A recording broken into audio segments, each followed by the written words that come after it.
evening. Hello everybody, we hope you are feeling fabulous this evening. The sun is shining. Actually, this has been one of the cloudier days and the sun is still shining and beautiful. I've sat here, I put a t-shirt on rather than one of my Hawaiian shirts, and actually regretting it because it's slightly thicker material. But bear in mind, this used to be baggy on me, so I don't know, yeah, it's not a good thing. But there we go, that's what happens when you're approaching 40. When am I 40? In less than 2 months. Next month. So, what was I going to say? I know what I was going to do. I was going to talk about something very random for a moment while we waited. Right. So, I think today, hi Hannah, I think today is National Flying Ant Day. You know, the day that comes every year. I think they were talking about it on the radio with Wimbledon as well today. Now, not only have we got flying ants, ours are coming out of our fireplace into our lounge. Coming down the chimney. Yeah, so it's not very cool in our lounge at the moment. It's full of flying ants, and the kids are there, and there's me trying to spray them to kill them all and get rid of them all. Well, every 8-month-old baby used to be gassed by ant spray. Yes. So note to self. Well, there is no note to self. We don't quite know what to do about it. Most years we get some kind of ant thing somewhere, don't we? But usually it's in the kitchen or in one of the doorways. We live in the country. But we don't. Well, people say we live in the country. I never think we do. We've got fields behind us. I know we've got fields behind us, but then we've got a massive shopping retail estate the other side of those fields. So we live near Hedge End, for those who know Hedge End. And so, yeah, I know, yeah, anyway, we have a field, so therefore we must live in the countryside. What was I say? Ants. Yeah, where do they come from at the fireplace? I don't know if they are coming down the chimney, because they're coming out two of the cracks, aren't they? Very bizarre. Very bizarre. What? We've had lots of tents today. We've had lots of tents. We've put lots of tents up today. Yeah, we did, didn't we? We had some tents this morning and some tents this afternoon. It was hot. A bit hot. So. We had a wedding in Warwickshire at the weekend, which was one of our very dear photographer friends that we've worked with in the industry. We've been working with since the very, very, very beginning of Baylily Bell Tents. The lovely Becky Young Photography. If you're looking for a photographer, not that we endorse everybody, but you know. Well, the thing is, we like quite a few photographers, but Becky, she's one of the ones we really like. The problem is, we wanted her for our wedding, and she was too booked out. How dare she? No, we didn't know her for our wedding. Yes, we did. I found her at my dress fitting. Oh, I didn't know her at our wedding. And then she dug his bit. Anyway, we were in Warwickshire, and the sun was shining down. They had an amazing. We're actually hopefully going to be blogging their wedding. It was an agricultural barn. You know, like the three-sided kind of. Are you telling me this barn is more interesting than my flying ant story? Yes, it's relevant to the group. It was a three-sided agricultural hay barn, really high ceilinged, and it was, as Becky and Mark, obviously they work in weddings and they go to about 50 weddings a year. They were very keen to have not an anti-wedding, but they were very keen to have a very low-key, not your average wedding because they go to so many. So they had a very low-key ceremony. They had a bit of a. Well, the reception barn was definitely well set up for. Piece of a bar, but things they'd done. It was on the They had a family farm, and they'd taken elements from the farm to decorate their area. So they had wildflowers that they picked from the farm. They had hay bales that had been made on the farm, and then around the edge, it was stunning. And I will put a photo in when we get the ones through for the blog. They'd chalked, like regular chalked a meadow of flowers around the edge of the barn, because obviously it was a bit industrial. So they made a chalk meadow all the way around the edge of the three sides, which is really pretty. And they had a big chalked bar sign, and they had parts of like trees hanging down from the roof. It was really naturalistic, but I really liked it. I did like the bits of trees, and what they had some like little origami birds hanging from the trees. It did look really, really nice. However, the ground conditions were hard to say the least, weren't they? Yeah, but let's talk more about the barn and everything. No one cares about the mud. No one cares about mud. The sun is so hot right now. Alan has to use a crowbar to get the tent pegs out of the tent. That is true. And literally, rather than taking the peg out, took clumps of earth out because the ground in this lovely, glorious weather, which we would love to stay forever, took out half of the blinking. field. That is true, but I have to go back to the Becky and Mark's wedding quickly. I really, really, really liked the kind of branches hung up with the origami beautiful. birds, and I know a lot of you guys are into that kind of, not into that. That sounds terrible. Like want to use, you know, what's around you as part of your wedding, from people scavenging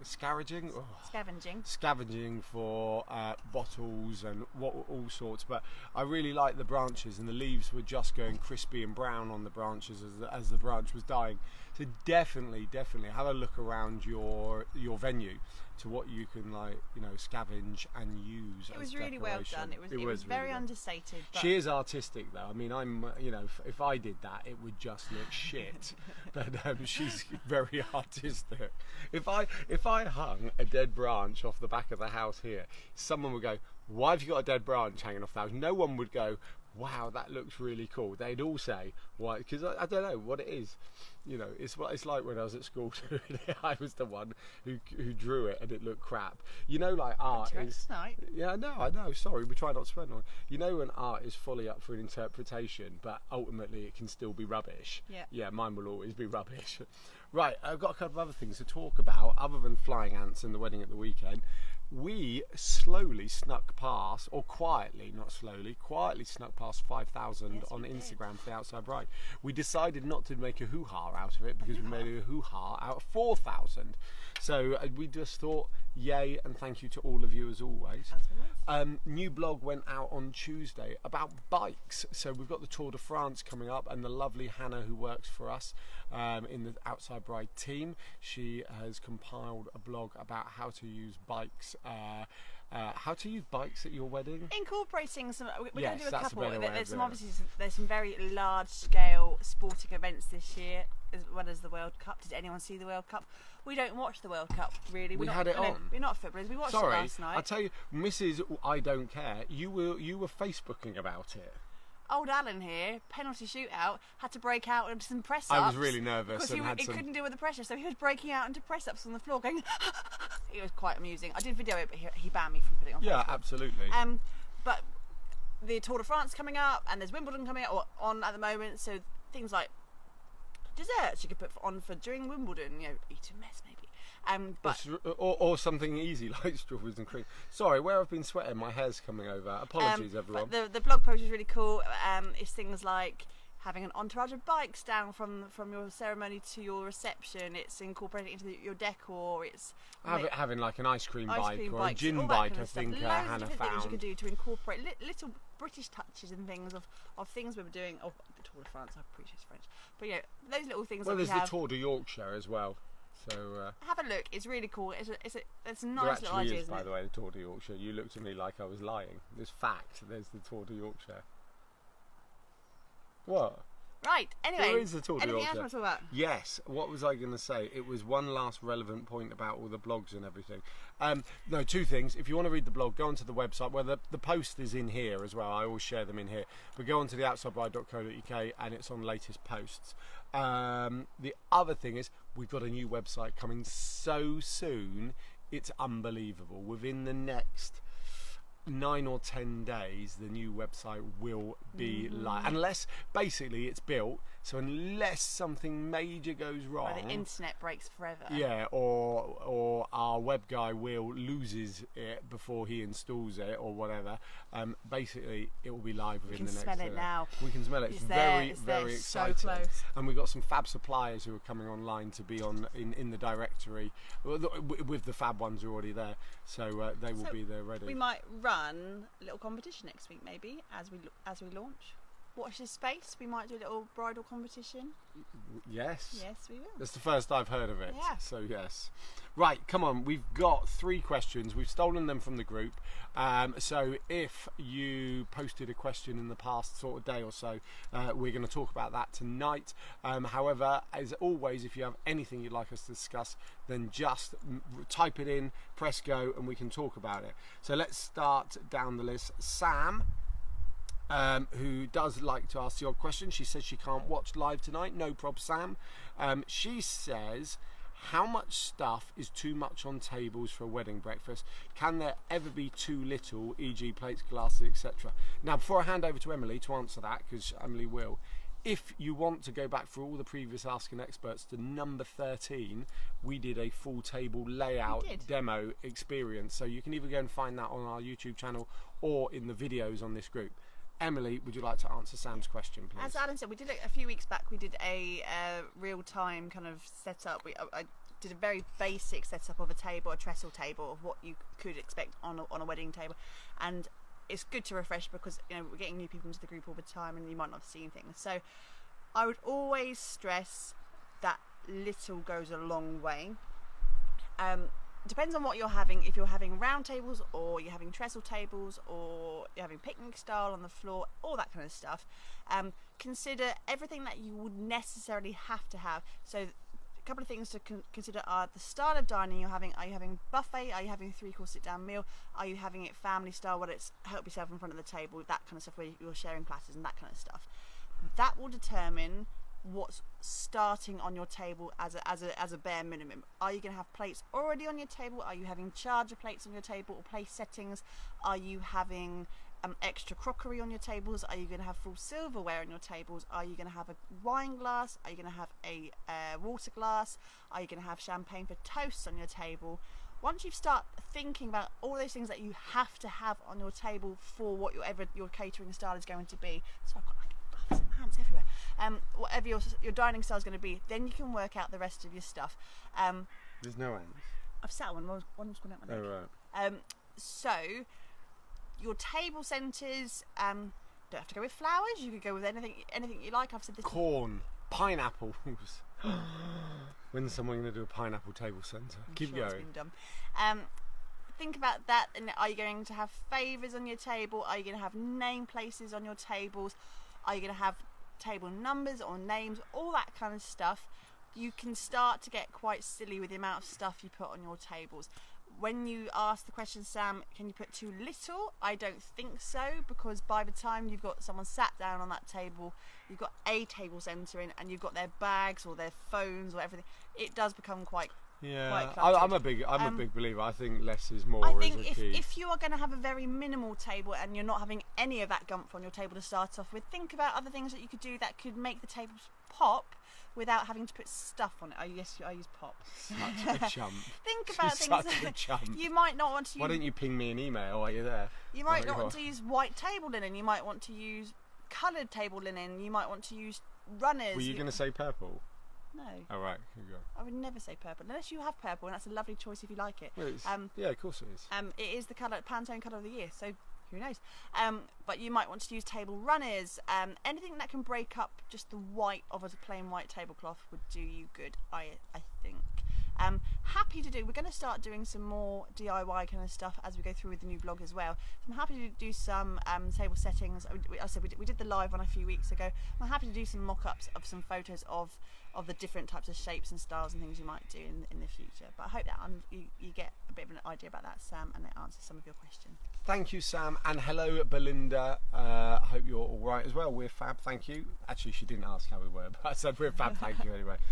Right, Sarah put, I think it was yesterday or this morning, I can't quite remember. Basically, she's got a couple of outdoor parties and a wedding coming up.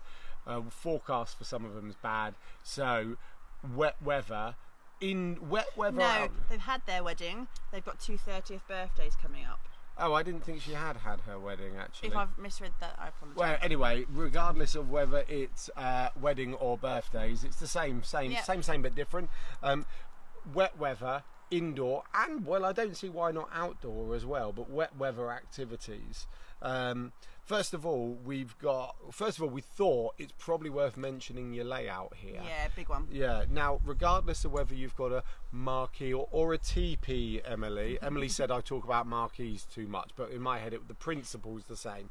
So marquee, teepee, or semi-geodesic dome, or you're in a barn, it doesn't really matter, right? So as if you're in a structure, think about your layout for wet weather. So if you have an entrance, you should have an entrance, whether it's doors or whether it's a zipped up side or whether it's the big doors on a teepee. The next space you do not want to be the tables and chairs. No. You want it, ideally, if you can get big enough, to be a communal space. It can be the dance floor, because actually the dance floor is not being used to the evening, or it could be, you know, a bar area or something. But what you want is, if it's raining, there is space inside for people to stand and mingle without them going to their tables and chairs. That's a big one. Yeah, and if you want to stop them going to their tables and chairs, you can use reveal curtains, post and ropes, security guards, you know. Anything you need to, basically, you spend a lot of time in the lead up to your wedding, a lot of time in the lead up to your wedding making your tables look beautiful. And the last thing you want to do, just because the clouds have decided to let some wet stuff out, is to make people have to come in really quickly to then sit at their table, which you're not ready for them to be at. Most timelines of a day, nice for a thumbs up. Most timelines of the day won't mean you're coming from your ceremony straight away to sit down for your sit down meal. There'll be that photo time or drinks reception or a cocktail hour, all that kind of stuff.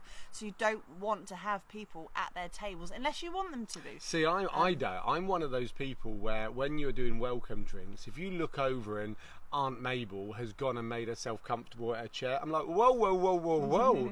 No one has said sit down yet. I'm a bit of a traditionalist like that. Only because you may have things planned out for that afternoon that are specific to you. I don't know, you might have singing waiters, you might have an activity, you might have music playing. You want that to go as you want it, and you can't let the rain dictate how your day actually goes. So you want your timeline to be as it was, just indoors rather than outside on the nice lawn. Yes. Most things you do outside should be transparent. It depends on what you're going. Things like garden games. Garden games stuff could come inside. Giant Jenga, Giant Connect 4. Decor can come inside. A photo booth, that would be inside. I did have an idea, didn't I? If you had a bouncy castle, that's probably not going to happen on the day. If you've got kids or adults who are going to be having that kind of thing, manning it, they're not going to want to sit outside manning it, and you wouldn't want to sit blown up in the rain. And everyone's going to get wet. It's not cool unless they're drunk. Know that you might have stuff that, unfortunately, the money's gone. You've hired it already, but you're not going to be using it, unfortunately. But you might have entertainers coming in. You might have a harpist. You might have a magician. Yeah. You might have a magician.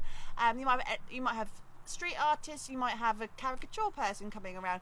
They can do everything from outside, inside. It's just making sure that you still regain control of the inside space, doing what you want it to do.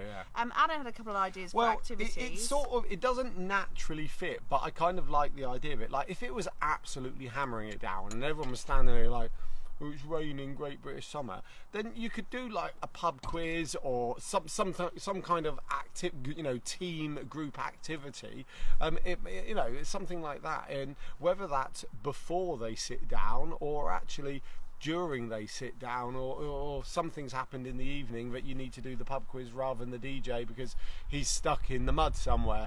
But some kind of quiz. There's always an usher like me who likes the sound of their own voice a little bit too much, who could just whip up a quick pub quiz. That's a really good one, actually. Making sure you utilise the people in your wedding. Delegation's what you need. Yeah, you do need to delegate, but if you've got a master of ceremonies coming in, that's fantastic. They are used to that, and they are quick on their feet with things like that, and they've got the gift of the gab.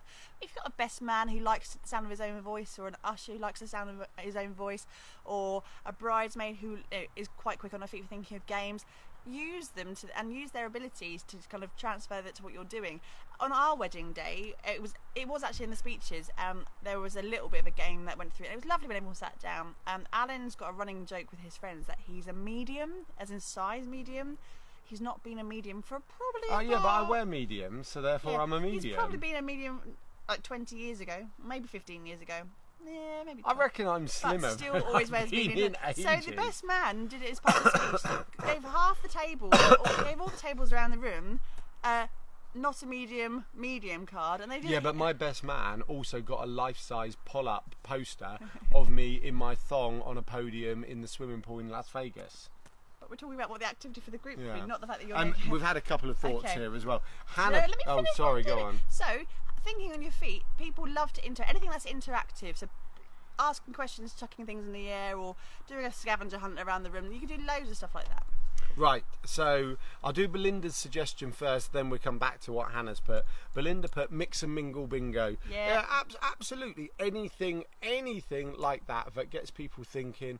You know, you could have little bits put up around your venue, because I'm not allowed to say marquee, around your venue, you know, that people go and look at and get involved. Go and find someone who's got a red handkerchief, go and find it, Yes. and doing that kind of really... That's it. Get the single people matched up early, all of that. Hannah's put, my friend is thinking of cancelling her bouncy castle because she's worried about potential injuries, etc. A lot in the media at the moment. There are. Oh, is there? So I didn't know. Yeah, a little boy, it exploded in the heat. Oh, dear. Yeah, sorry, I'm laughing. tragic. Like, It well, was tragic. I'm sorry, I'm not say- laughing at the tragedy. What I would say to that, the bouncy castle exploding. it's a tricky one, but there have only been 2 reported incidents. I know 2 is too many. Don't get me wrong, 2 is too many. But there are in the law of averages of things going wrong, freak accidents happen all the time, in any situation, anything could go wrong. I could be sitting on this decking and this might rot and I might fall back any second. It would be one of those things. No such luck. Keep going, I'm joking. Unfortunately, there was an accident in the media, and it has been, you know, in quite highly documented, quite rightly so. It was tragic that it happened. But this heat is ridiculously hot. But you have bouncy castles in Spain. You have bouncy castles in Mexico. You have bouncy castles all around. They don't explode every day. If they exploded every day, they wouldn't be able to put them on the market. I happen to know, this is true, that there is a bouncy castle MOT. I can't remember what it's actually called. Oh, Joseph's awake. Shotgun up. I might do it. Bouncy castle MOT, and basically, if you're hiring a bouncy castle, check that bouncy castle has its test certificate or whatever. We're going to find out what it's called, and we will post it in the group. Yeah. Any reputable supplier, as well as their public liability insurance and all of that they will supply, will have that piece of paper to say it has been checked yearly, annually. A bit like when you go for a plug. If you're going, pat testing for any plugs and stuff you use, they have that for bouncy castles as well. You know that because you used to have one. Yes, and on that, sorry, if you ever want, there's a trade body called MUTA, M-U-T-A, for sort of outdoor temporary structures. I'm not going to say that check your company is MUTA registered, because they're not always going to be, and they can still be an amazing company, because I happen to know that it costs quite a lot to be MUTA registered. However, the point is, if you go on MUTA's website, there's lots of stuff there about outdoor venues and what you events should be looking for. and what you can be checking, etc. But please, don't not, is that right? Don't not go with someone because they're not MUTA registered. However, what Hannah's put is that, not in this question, I was talking to her this week about the same issue, is that if you're having a bouncy castle on your day, just think about who's going to be using that. Is it going to be for children or is it going to be for adults? And if it's going to be for adults, then fair enough, let them break their own limbs and stuff. They're big enough, ugly enough to do what they want. If it's going to be children on the bouncy castle, you will need someone to man that station all day. You may not like it, and I'm sure you think your bridesmaids want to do it. They're not going to really want to spend a lovely day where they've come to be your bridesmaid sitting on the side of a bouncy castle watching 30 kids jump around and scream. So think about it carefully. If you want one, fantastic, but potentially look at hiring in someone to be I'm sure it's an option when you Can you get a staff member from that company coming in to man it for the day? Can you get these creche kind of people coming in to look after the kids? If that's your activity for the day, make sure that that's supervised, especially, like I said, with what's happened in the media. You don't want anything to happen. Adults, if they get drunk and they have bottles and stuff on it, and then they're in stupid. I am inclined to agree. Yeah, if it's for adults, I'm sort of like, do you know what? You're old enough to know what you're doing if you're going on a bouncy castle. Kids. Right. Okay. Last let's move question. on. Sarah Holloway has got Waitrose glass question. She's basically put, has anyone had any experience with Waitrose free glass hire? And we have had an answer to her question. Emily and I were talking about it. We've never done it. We We haven't personally done it, but we know a lot of people who have, and no one's ever told us they've had a problem with it. We had a family party a few weeks ago. Yeah, we did. And we they did. do Waitrose for that. They'd only borrowed like a couple of crates. They hadn't borrowed enough for 150 people.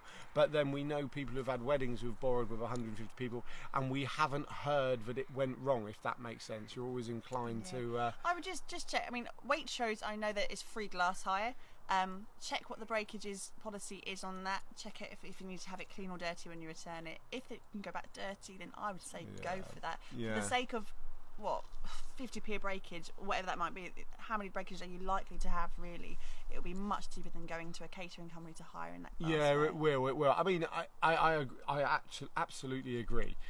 If you want ease, then just ask your catering. Ease comes with a price normally.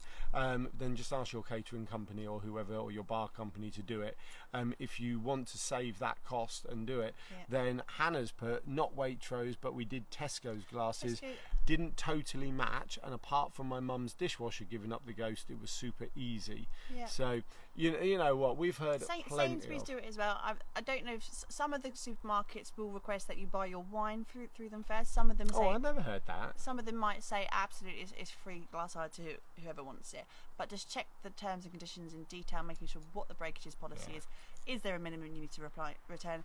Do they come back dirty or clean? If they're dirty, I would take that option any day of the week. Going back to Bouncy Castles, Belinda, thank you, Belinda, has just put a link to ROSPA and their safety advice. ROSPA is the play equipment inspection, so anyone who does playgrounds or soft plays or anything like that, Bouncy Castle providers will probably under ROSPA as well, and they are subject to annual inspections. They will have, it's like an MOT on that's what we always called it. But the checking of your equipment isn't done under ROSPA. It's another company. No, I think ROSPA is the advice. I can't remember what ROSPA stands for. Yeah. Long story short, by the way, we bought a Bouncy Castle second hand. One of only 2 things we ever bought second hand when we started our marquee company, and it failed its MOT, so we just sold it on because we didn't want the stress of getting it fixed or them paying for a brand new one. Interestingly, the only other thing we ever bought second hand was a trailer, and driving home two wheels fell off of the 4 wheels, which I kid you not, that was the scariest day of my life. Scary what? That is the scariest day of your life. We're driving with the van with the kids in the back, and then all of a sudden there's a car flashing us mental. And these wheels were flying down the A34. And basically the owner of the trailer beforehand hadn't done anything shady or anything, but as an anti-theft thing had literally loosened off all the bolts and forgot as we drove away to tighten them up again. And we were literally driving at 60 miles an hour down 60, towing a trailer on a dual carriageway, and the wheels fell off. And there was no hard shoulder. No, there was no. So I'm sat there with the kids on. It was very interesting, and we didn't have the tools or the. Anyway, that's a story for story for the book. How long were you driving with no wheels on the trailer? Not very long. Basically, but the first one went off. Right, there's 4 wheels and 2. Was it 2 on one side came off? So the one came off first. We had 3 wheels, and we carried on, and we were getting flashed. And then as we were slowing down to realise something had happened, the second one fell off and went bouncing down the A34. We lost one. Oh, that's right. We lost 1 wheel and we found 1 wheel. So then we had to drive home with... Very lucky no one was seriously hurt. Absolutely. We've had a couple of... Near misses in our time. I had a paddleboard, 11-foot paddleboard on the roof of the van going down the M27. It flew off the roof. 11.5-foot paddleboard. The ratchet strap broke. Broke, and... everyone was safe and sound. It could have been an horrific accident, but it wasn't. So thank you everyone for that. Anyway, look, let's call it a shot. We've done quite a few personal stories tonight, including my flying ants debacle in the lounge, National Flying Ant Day. Feel free, anyone. When are you going to show everyone your pineapple? That's the other question. Oh, I'm going to get that now. Right, very quickly, because then we are going to wrap up, because when it hits half an hour, and I know we've waffled a lot, I'm not always happy. But hopefully you've found it interesting tonight. It was Emily's birthday last week, and this was one of her presents from her oldest, bestest male friend or whatever. They've got some cutesy little thing they like to say to each other. Gary's in this group, and I hope you might watch in this it. Group. Yeah, so Gary. Anyone who knows us knows that we like pineapples. There is I mentioned pineapples tonight. There is a story behind it, and it's not because they've been fashionable for the last 12 months in every shop ever. We've liked them for years and years and years because there's a personal story behind it. Anyway, my mate Gary decided that nothing you can get next is good enough for me. So short story, please. He made me his very own pineapple, but you can't really see it. Actually, I love it. I'm dissing it, but I love it. It's glittery. It's a glittery. It's a piece of chipboard with a pineapple cut out, then sprayed glittery gold. It's a proper boy craft thing. But I really love it. So it's hanging in our garden. It's all varnished up and stuff, and it's hanging in my our garden. Oh, have you got your own garden? I do. Have you? Where's your Hanging in our garden? Because this is our garden. I love it. It's like one of the best handmade presents I've ever had. Have I ever made you a handmade present? I made you a T-shirt once, didn't I? Yeah, With pictures of me on it. 2 sizes too small. Was the T-shirt 2 sizes too small, or moving on? Right. Yeah. Have a lovely evening, everybody. Thank you, everyone. Thank you so much for watching. Look, hold on. We don't always do this. Can you see the gorgeous sunset? That might have just thrown out the camera. Anyway, we are ridiculously lucky to have some absolutely amazing. How would you do a pineapple themed outside? Well, we were talking about pineapples table centres a minute ago, Ian, but perhaps we will discuss pineapple themed wedding one day. Basically, you have lots of pineapple. Oh yeah, and that would be your wedding march. Right, guys, thank you ever so much. Have fun. Thank you, and we'll see you next week. Bye. Bye.